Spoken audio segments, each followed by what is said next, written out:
অধিকার আদায়ের আন্দোলনে আবু সাইদের মতন বীর সন্তানেরা পুলিশের বন্দুকের সামনে বুক পেতে শহীদের মৃত্যুকে আলিঙ্গন করতে দ্বিধা পর্যন্ত করছে না।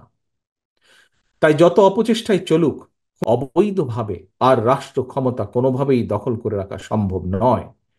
তাই ক্ষমতা হারানোর ভয় ভীত শেষ চেষ্টা হিসেবে দেশব্যাপী কারফিউ জারি করেছে, মোতায়েন করেছে সেনাবাহিনী।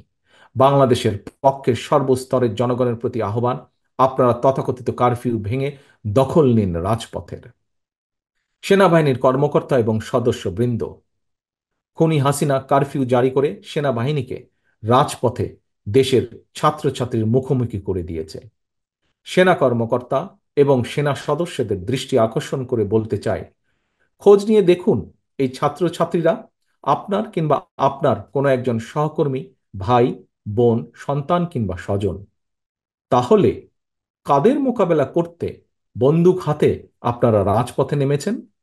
মনে রাখবেন, দেশের সার্বভৌমত্ব হুমকির মুখে পড়লে আজকের এই ছাত্রছাত্রীরাই আপনাদের সহায়তায় জীবন বাজি রাখবে।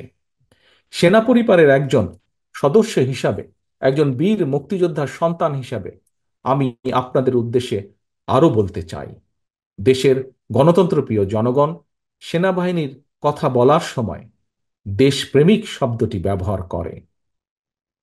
সেনাবাহিনী যদি দেশপ্রেমিক হয়, তাহলে কি নিজের দেশের জনগণের বুকে কি গুলি চালাতে পারে?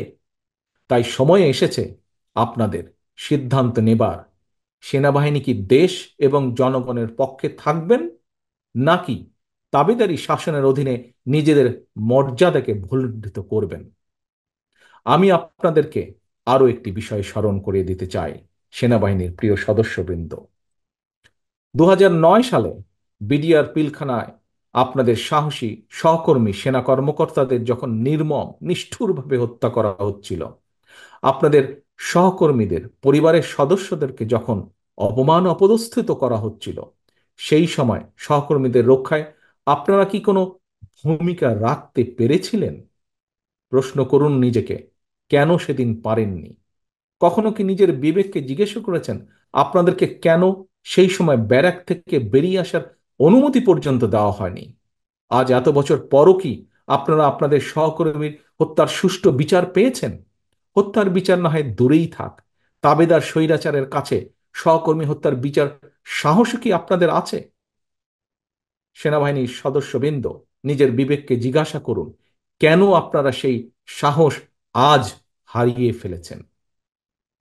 আপনাদের প্রতি আহ্বান, জনগণের বুকে বন্দুক তাক করবেন না, দেশের জনগণের বিরুদ্ধে দাঁড়াবেন না, ছাত্রছাত্রীদেরকে ভয় দেখাবেন না।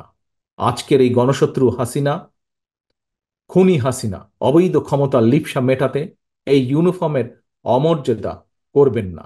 ব্যারাকে ফিরে যান, অরক্ষিত সীমান্তে সতর্ক নজর রাখুন। প্রিয়দের হাসিনাকে রক্ষার জন্য আদালত কি রায়, এই নিয়ে জনগণের মোটেও মাথা ব্যথা নেই। মৃত্যু ভয় উপেক্ষা করেও রাজপথের মরণপণ আন্দোলন প্রমাণ করে দিয়েছে, ছাত্র ছাত্রীদের চলমান এই আন্দোলন এখন আর স্রেফ কোটা সংস্কারের দাবির মধ্যেই সীমাবদ্ধ নেই। ছাত্রছাত্রী, অভিভাবক এবং দেশের আপামর জনগণ কোটা সংস্কারের পাশাপাশি চায় রাষ্ট্র সংস্কারও। প্রতিটি হত্যার চায় বিচার। শেখ হাসিনার পতনের আন্দোলনের সর্বশক্তি দিয়ে তাহলে চূড়ান্তভাবে মাঠে নামুন। আজ, এখন থেকে, এই মুহূর্ত থেকে বিজয়ের ঘণ্টা বাজতে শুরু করেছে জনগণের পক্ষে।